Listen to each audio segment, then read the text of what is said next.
오늘 이게 말씀은 성경에 기록되었으되 하면서 보배로운 모퉁이 돌을 이렇게 이야기하는데, 이 구약의 모퉁이 돌을 이렇게 예언되어 있다는 말씀이에요. 제가 2부 때는 조금 시간을 더 할애해서 돌 이야기를 좀 하겠지만, 이게 지난번에 한번 말씀드렸던 산돌하고의 같은 의미일 수도 있고 다른 의미일 수도 있어요. 제가 그건 이제 2부 때 제가 구체적으로 좀 말씀을 드릴게요. 아무튼 중요한 것은 모퉁이 돌이 되었던 산돌이 되었던 지시하는 것은, 이 상징하는 분은 예수 그리스도십니다. 그 기초돌이 되었든지 아니 모퉁이 돌이 되었든지, 그 힘을 근무를 지탱하는 것이 되었든지, 이 중심은 처음을 출발하는 이 교회의 신앙의 기초가 예수 그리스도고, 교회가 세워지는 교회의 과정에 아주 중추적인 반드시 있어야 될, 그리고 그 교회를 지탱해 줄 힘이 바로 모퉁이 돌, 예수 그리스도를 통해 가지고 교회는 세워져야 됩니다. 우리 신앙은 예수님을 믿는 믿음 안에서 출발하는 것입니다. 예수님을 믿는 믿음 안에서, 예수님을 믿는 믿음 안에서 우리 신앙이 이제 성숙해야 됩니다. 신앙생활을 그렇게 해야 됩니다. 예수님을 믿는 믿음 안에서 신앙생활하고, 예수님을 믿는 믿음 안에서 예수님을 사랑하는 사랑으로 세상의 빛과 소금의 역할을 하는 거예요. 그게 출발이에요, 출발. 그걸 모르고 하는 거는 죄송하지만 굉장히 위선일 수가 있다고 제가 누차 말씀을 지금까지 몇 년 동안 말씀을 드렸잖아요. 나는 위선 아니었는데, 그래도 가만히 생각해 보면 그거 다 이해를 바로 했다고 제가 막 그렇게 마음속에 있는 걸 탁 찔러버렸잖아요. 우리도 다 그렇다고. 왜냐하면 아닌 척하면서 다 이렇게 뭐 후원금 낸다고 하는 사람, 다른 사람을 섬긴다고 구제한다고 하는 사람, 몇 년 동안 감추었다고 하는 사람, 그거 다 효과를 버리든지 아니면 진정성 있게 처음엔 출발했지만 나중이라도 드러내주니까 고마운 거예요. 어디서 막 알려주니까, 다른 사람이 옆에서 알려주니까 고마운 거죠. 그게 다 이유가 있는 거예요. 그러니까 다 하나님께서 보실 때 완전히 순수할 수가 없는 거죠. 그런 측면에서. 그러니까 좀 달라요. 제가 거기에 대해서는 말씀을 드렸지만, 아무튼 교회는 예수 그리스도를 통해서 출발하고, 교회는 반드시 예수 그리스도를 통해서 세워져야 된다. 교회가 건물이라고 봤을 때에, 그래서 교회의 기초는 이 산돌이고, 특별히 구약 성경에서 말하는 모퉁이 돌의 역할을 예수 그리스도가 그렇게 한다. 그게 오늘 아주 중요한 핵심입니다. 그래서 교회가 세워지는 데에, 우리가 신앙이 성장하는 데 가장 중요한 분이 예수 그리스도라고 아는 사람들은, 그러므로 믿는 너희에게는 보배이나, 우리에게는 뭐 너무 보배로워, 너무 가장 귀한 것을 얻어서 할렐루야, 할렐루야. 우리에게는 보배야, 보배. 예수 그리스도를 믿는 우리에게는. 그러나 믿지 아니하는 자에게는 건축자들이 버린 그 돌이 모퉁이의 머릿돌이 되고, 건축자들이 버린 그 돌, 믿지 아니하는 사람, 건축자들은 좀 전에 제가 처음에 건축에 대한 이야기, 교회 건축 이야기를 하면서 처음에 출발, 기초돌이 예수 그리스도다 이렇게 이야기를 했으니까 이제 건축으로 계속 이야기를 하는 거예요. 그럼 건축에 대해서 좀 일가견이 있는 사람이 건축가야, 건축업자죠. 자기는 적어도 건축에 대해서 알아요. 그러니까 어떻게 구원을 받는지, 구원을 어떻게 이루는지 좀 안다고 생각하는 전문가들 집단이 유대인들, 서기관들, 바리새인들이에요. 전문가 집단이거든. 만일 교회의 건축에 비유한다면 그 사람들은 건축업자예요. 건축업자. 자기들은 그게 전문가야. 구원에 대해서 알아, 자기들은. 그래서 자기들은 전문가인데, 자기들이 생각했을 때 구원을 이루는 데에 모퉁이 돌은, 저 돌은 필요 없어. 이 돌은 아무리 봐도 여러 이유로, 뭐 봐서 형편 없어서 보였는지, 대단히 빛나 보이지 않아서 그런지는 모르겠지만, 건축자들이 생각했을 때에, 바리새인들, 유대인들이 생각했을 때, 제사장들이, 서기관들이 생각했을 때에 이걸로 구원이래 이르게, 이걸로 교회에 건축하기엔 적절하지가 않아. 이 돌은 필요가 없어. 좀 뭐가 있어 보이지 않아. 그래서 이거 버렸어요. 쓸모없다고 이 돌을 버렸는데 하나님은 처음부터 이 사람들이, 건축자들이 버린 이 돌로 교회를 세우려고 처음부터 계획을 하셨어요. 하나님은 이 돌이 그리스도야. 하죠. 전문가라고 생각하는 건축자들이 유대인 바리새인들, 제사장 서기관들인데 이 사람들은 구원에 대해서 안다고 생각해. 그게 전문성을 가지고 있다고 생각해. 그게 다 가르치거든요. 그 이방인들에게 구원이 없다. 그리고 구원받기 위해서는 이렇게 해야 된다. 뭐 성경을 가지고 다 가르친다고요. 그 구원에 대해서 알고 있다고 생각을 하는데 갑자기 돌이 탁 튀어나왔는데 이걸 쓸까 말까 생각하니까 이 돌은 못 쓰겠어 이거. 그래서 판단했죠. 이 돌은 이 구원이라는 건축에 필요 없는 돌이다 이거. 그래서 집에 던져버렸어요. 아주 큰 돌인데. 버렸는데 근데 하나님은 이 돌로 교회를 세우려고 구원을 이루려고 하나님은 처음부터 생각을 하신 거예요. 작정하셨네. 그러니까 건축자들이 모르는 거죠. 착각을 하는 거죠. 어쩌면 마음속에서 일어나는 자기들의 이윤을 추구하는 그 못된 마음과 배치가 되는 거예요. 저 모퉁이돌이 하는 말이. 그러니까 버려버렸어요. 안 받았어요. 그게 구약에 예언되어 있다고 시편에 있는 구절을 제가 읽어드리면 이렇게 되어 있어요. 그러므로 주 여호와께서 이같이 이르시되 보라 내가 한 돌을 시온에 두어 기초를 삼았노니 곧 시험한 돌이요 귀하고 견고한 기초돌이라 그것을 믿는 이는 다급하게 되지 아니하리로다. 믿는 자는 이제 하나님 은혜 가운데 뭐 이렇게 절망하거나 그 뭐 멸망을 당하지 않는다는 그런 의미가 포함되어 있어요. 그리고 또 이사야 8장 14절에 그가 성소가 되시리라. 즉 종합을 해보면 이사야 28장 16절 죄송합니다. 그렇게 이걸 종합을 하면 어떤 말씀인가 하면 하나님께서 이 시온에 한 기초돌을 두는데 이 기초돌을 믿는 사람에게는 큰 보배로운 돌이지만 그래서 지금 베드로가 그걸 해석을 하면서 그렇게 넣은 거예요. 성경에 그렇게 말했다. 사실 오늘 막 구절을 한번 성경에 기록되었을 때 보라 내가 택한 보배로운 모퉁이 돌을 시온에 두노니 내가 한 돌을 시온에 두어 그를 믿는 자는 부끄러움을 당하지 아니하리라. 기초를 삼았노니 시험한 돌이요 귀하고 견고한 기초돌이라 그것을 믿는 이는 다급하게 되지 아니하리로라. 이것을 해석하면서 성경에 기록되었다고 6절에 말한 거예요. 방금 말씀드렸던 구절을. 그래서 다시 이 말씀은 무슨 말씀인가 하면 하나님께서는 원래부터 보배로운 모퉁이 돌을 시온에 두었는데 이걸 이 시온에 둔 이 모퉁이 돌을 믿으면 부끄러움을 당하지 않아. 구원에 이룰 수 있는데 그런데 건축자들이 생각할 때 이 모퉁이 돌, 이 돌 쓸모가 없는 돌이야. 그래서 이 돌을 버렸어요. 그러므로 믿는 너희에게는 복이나 믿지 아니하는 자에게는 건축자들이 버린. 건축자들은 버렸지만 하나님은 바로 그 돌로 모퉁이의 머릿돌이 되고 되게 하셨어요. 오직 그 돌을 통해 가지고 교회가 세워지게 하셨어요. 뭐 무슨 상관인가? 그냥 뭐 큰 의미가 그냥 예수님께서 그런 의미라는 뜻이지라고 생각을 할 수가 있는데요. 오늘 말씀에 보면 좀 더 베드로가 전하고자 하는 것이 아주 분명하게 드러나는데요. 뭐라고 이야기를 하는가 하면요.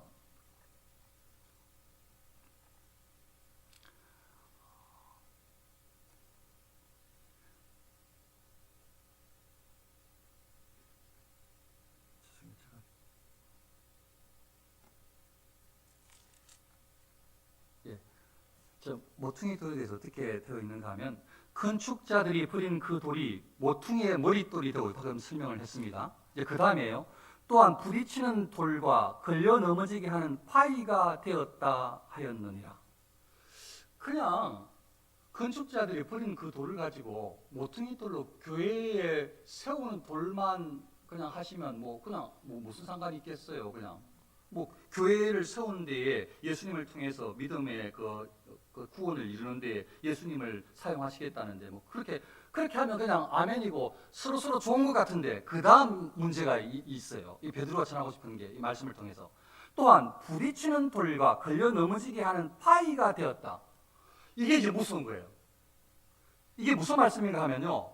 모퉁이 돌을 버려서 그냥 끝난 줄 알았는데 모퉁이 돌을 그냥 쓸모없다고 버려서 그냥 아무 상관없는 줄 알았는데 그 모퉁이 돌을 버린 그 사람들에게 모퉁이 돌을 버린 그 건축자들에게 그 사람들에게 부딪히는 돌이 되어버리는 거야.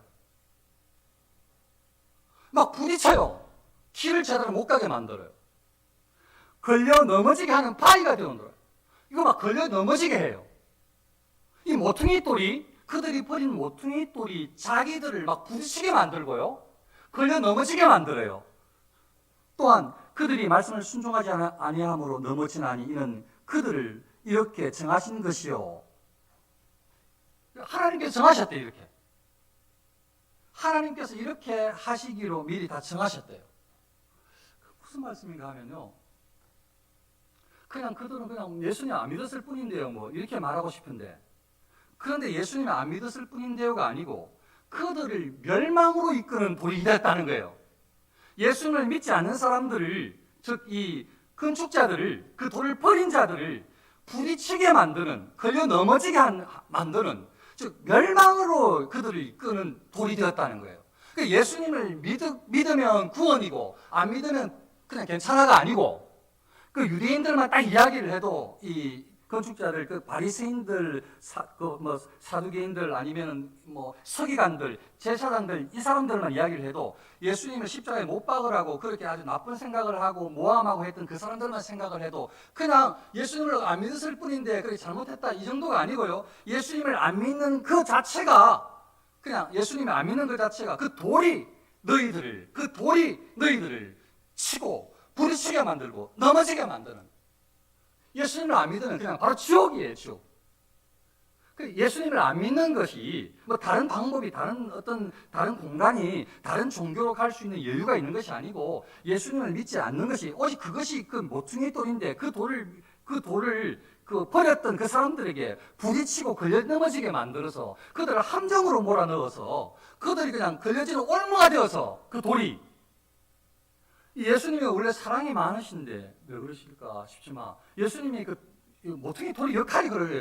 모퉁이 돌의 역할이 예수 그리스도를 믿어서 영접한 사람들에게는 구원이고, 예수님을 부정하고 부인하고 믿지 않는 사람들에게는 그들을 올무가 되게, 걸려 넘어지게, 지옥 형벌을 당하게 하는 바로 그 돌이 된다니까요.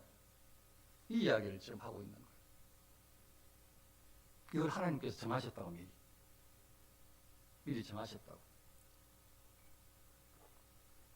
하나님께서 미리 다 정해놓으셨는데, 하나님은 예수 그리스도를 통해서, 오직 예수 그리스도를 통해서 교회가 세워지도록, 오직 예수 그리스도를 통해서 구원을 이루어갈 수 있도록 그렇게 정해놓으셨는데, 그 돌을 알아보지 못하고 이 건축자들이 그것을 버렸어요.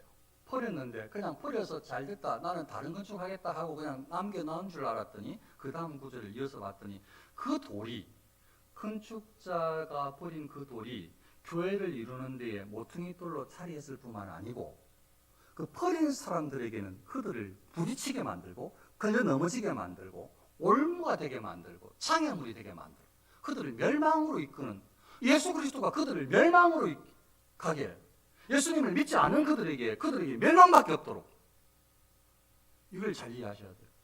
다른 길이 없어요. 예수님을 믿지 않으면 다른 길이 있는 게 아니에요. 예수님을 믿는 사람들은 나 천국이요, 다른 사람들에게는 천국은 아니지만 평화로다, 아니에요. 유대인들이건 누구든지 간에 예수 그리스도를 믿지 않는 사람들에게는 똑같이 다 부딪히는 돌, 걸려 넘어지는 돌, 예수님을 부인하는 사람들, 예수님을 부정하는 사람들, 예수가 그리스도라는 이 진리를, 이 복음을 부정하고 부인하고 저주하고 조롱하는 사람들에게는 멸망이 예비돼요. 멸망이. 그들에게는 영원한 저주가, 그들에게는 영원한 심판이, 그들에게는 지옥 형벌만, 다른 게 있는 게 아니에요. 딱 두 가지예요, 두 가지. 그러니까 이 말씀이 무서운 거죠. 지금 그 말씀을 하고 있는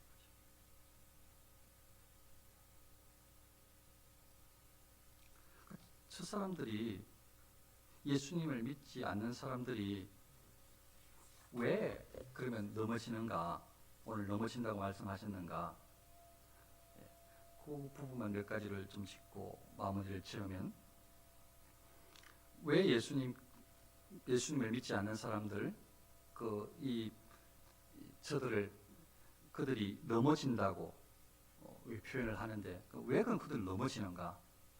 그들은, 그 건축자들은 예수 그리스도를 쓸모없는 돌로 알고, 쓸모없는 돌로 여기고, 쓸모없다고 버렸기 때문입니다. 그래서 그들이 넘어져요. 예수 그리스도를 대적해서 예수 그리스도를 저주했기 때문에, 예수 그리스도를 부인했기 때문에, 예수 그리스도를 십자가에 못 박았기 때문에, 그래서 저들이 넘어져요. 왜 저들이 넘어지는가? 그리스도께서 이제는 그들을 향해서 부딪히는 돌이 직접 되셨기 때문에, 예수님께서 직접 그들을 향해서, 예수님을 믿지 않는 저들을 향해서 걸려 넘어지게 하는 바위가 되셨기 때문에, 그래서 넘어지는 거예요. 좀 쉽게 말하면 예수님 때문에 넘어지는 거예요. 저들은 예수님을 믿지 않아서 예수님 때문에 넘어지는 거예요. 저들은. 우리는 예수님 때문에 포배로운 구원에 이르게 되었고, 또 오늘 성경에 같은 맥락이 좀 뭐라고 이야기를 하는가 하면, 그들이 말씀을 순종하지 아니함으로 넘어지나니. 말씀을 순종하지 않아서, 이 말씀은 지금까지 여러 차례 여러 이야기를 했어요. 복음이다, 말씀은 진리다, 이렇게 말씀을 드렸어요. 즉 예수 그리스도를 믿지 않는 것이 진리를 받지 않는 것이고, 예수 그리스도를 믿지 않는 것이 즉 복음을 받지 않는 것이고, 그 말씀을 순종하지 않는 것이에요. 예수님을 믿지 않는 것이. 그러니까 그들이 말씀을 순종하지 아니함으로 넘어지나니, 즉 예수님을 믿지 않음으로 넘어진다 말이고, 그리스도를 받지 않아서 넘어진다는 말이고, 진리를 부인했기 때문에 넘어진다는 말. 이걸 이렇게 하나님께서 정해 놓으셨다는 것입니다. 그러니까 지금 이제 오늘 말씀을 통해서 우리가 조금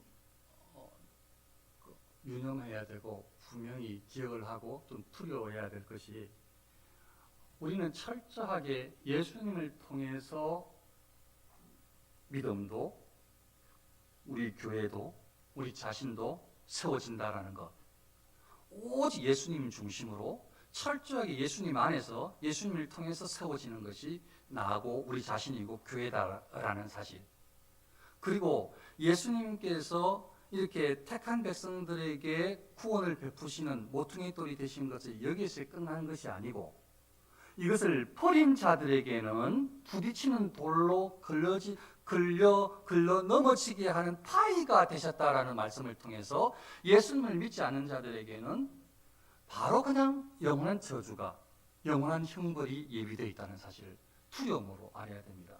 그러니까 절대로 하나님을 믿는 사람은 우리는 천국 가고 그 다음 다른 사람들은 잘 모르겠지만 지옥 간다는 말은 못하겠죠. 하고 싶지도 않고 하기도 싫고 하면 싸울 것 같고.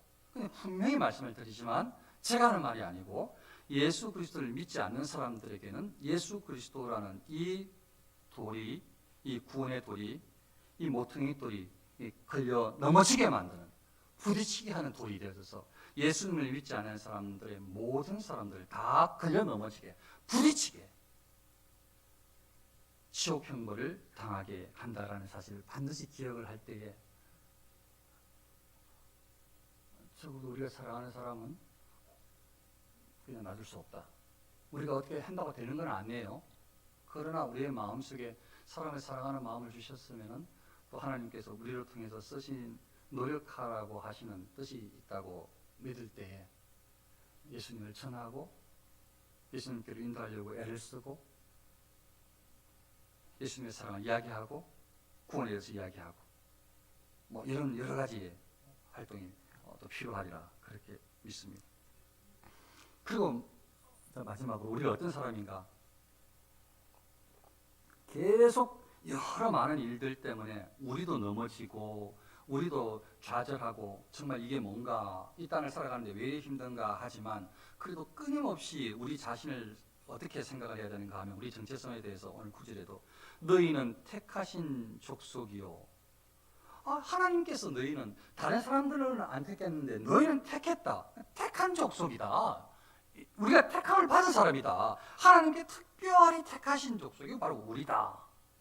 왕같은 제사장에 대해서는 지난번 이야기했습니다. 제사장은 제사를 집례하는, 그래서 뭘 제사를 드릴 겁니까 하면서 자기 자신을 가지고 하나님께 더 나아가야 된다고 그 설명을 했습니다. 설교에서. 그런데 지금 그 직분이 얼마나 명예직인가 하면, 대단히 명예스러운 일인가 하면, 왕같은 제사장이요, 드리요. 제사장이 이게 왕같대요. 왕은 되고 싶잖아요, 다. 이 나라에 왕 한번 되고 싶잖아요. 온 권력과 정치하는 사람들이 다 왕 한번 되고 싶어 하거든. 그런데 지금 성경에서 뭐라고 하는가 하면, 제사장이 왕이래. 그만큼 명예스럽대. 이건 지금 우리는 모를 거예요. 뭐 지금은 세상에 왕이 더 있어 보이니까. 세상의 권세가. 그런데 반드시 우리는 나중에 확인하게 될 거예요. 제사장에 이게 바로 왕 같은 제사장이라는 말씀을 나중에 확인하게 될 겁니다. 그리고 우리는 또 어떤 사람들인가? 거룩한 나라요. 우리가 원래 죄인이었는데 이제 하나님께서 우리를 사랑하셔서 우리를 의롭게 거룩한 나라로 만들어 주셨단 말이죠. 거룩한 백성이 되었어요. 우리가 그런 사람이에요. 그의 소유가 된 백성이 이제는 하나님의 것이에요. 세상의 것이 아니고 사단의 것이 아니고 악의 것이 아니고 하나님의 소유가 되었어요. 우리가 이렇게 대단한 사람들이에요. 그러니까 세상이 어떤 일들도 우리를 넘어지게 할 수가 없죠. 우리를 찾을 절망 가운데 몰아넣을 수가 없어요. 하나님의 사랑이 결코 끊을 수가 없어요. 우리는 이미 이런 사람들이에요. 이렇게 하나님께서 정하셨어요. 그럼 왜 이렇게 하나님께서 정하셨는가? 너희는 택하신 족속이요 왕같은 제사장들이요 거룩한 나라요 그의 소유가 된 백성이니. 왜 이렇게 하셨는가? 이는 너희를 어두운 데서 불러내어 그의 귀한 빛에 들어가게 하신 이의 아름다운 덕을 선포하게 하려 하십니다. 하나님 영광 위에서 살라고, 예수님의 사랑 드러내라고. 그래서 우리를 이렇게 축복해 주셨다는 거예요. 그 무엇을 살아야 되는가? 우리는 이제 다 이렇게 말해야 되죠. 하나님의 영광을 위해서 살겠습니다. 하나님의 사랑을 실천하는 삶을 살고 싶습니다.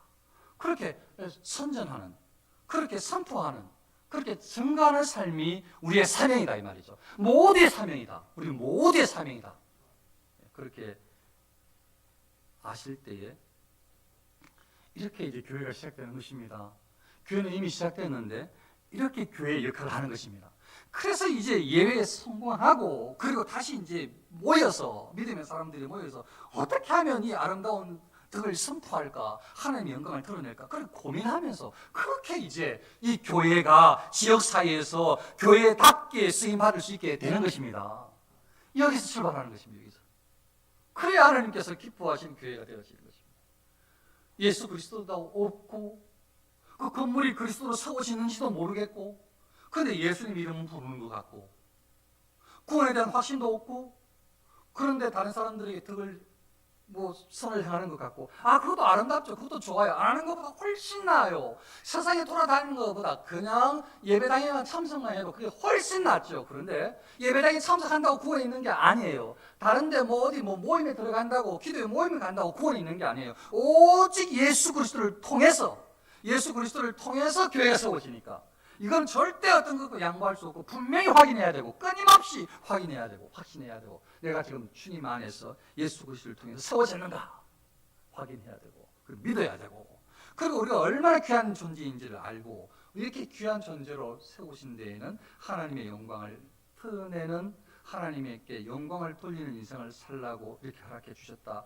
여기까지 알고 그리고 무엇을 어떻게 할까, 하나님께 주신 지혜로 그렇게 찾아가면서 순종하면서 헌신하면서 이루어 나아갈 때에 그것이 교회가 이 지역사회에 아름답게 역할을 감당하는 교회가 되어질 수 있는 것입니다. 우리 교회가 바람직한 교회로 세워지고 쓰임받고 하나님께 영광 돌릴 수 있으시기를 축원합니다. 기도하겠습니다.